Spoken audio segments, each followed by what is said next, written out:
Let's have a look at the United Nations Intergovernmental Panel on Climate Change reports. The first, in 1990, was built on a fraud, but even that showed that the medieval warming period was warmer than today's temperatures.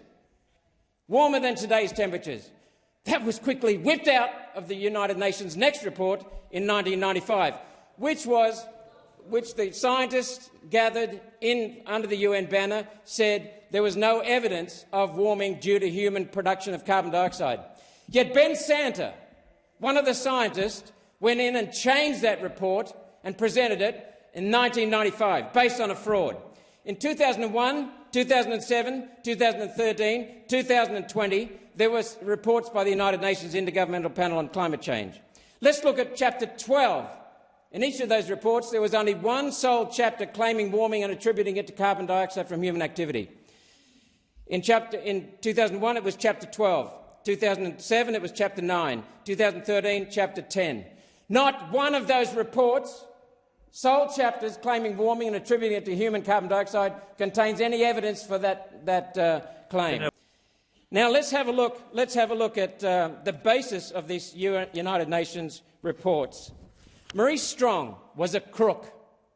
He died in 2015 after returning from exile, self-imposed exile in China. Maurice Strong started the Intergovernmental Panel on Climate Change as a political tool to get his way for his objectives globally.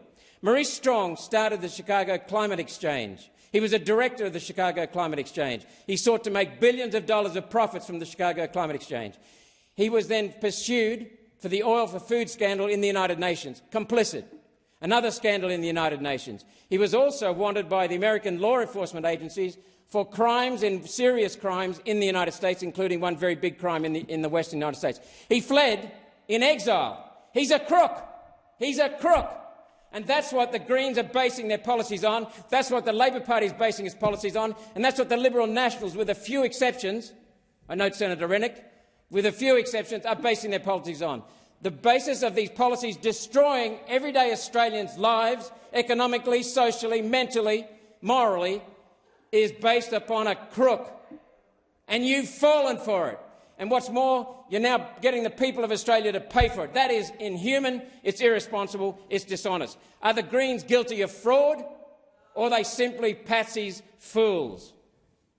I note that China produces 4.5 billion tonnes of coal and gets more of our coal, while we're not allowed to use our 500 million tonnes that we produce in this country. They produce 9 times as much, and yet they have got no agreement with the 2050 net zero. This is a fraud, and this is why we will not support this suspension.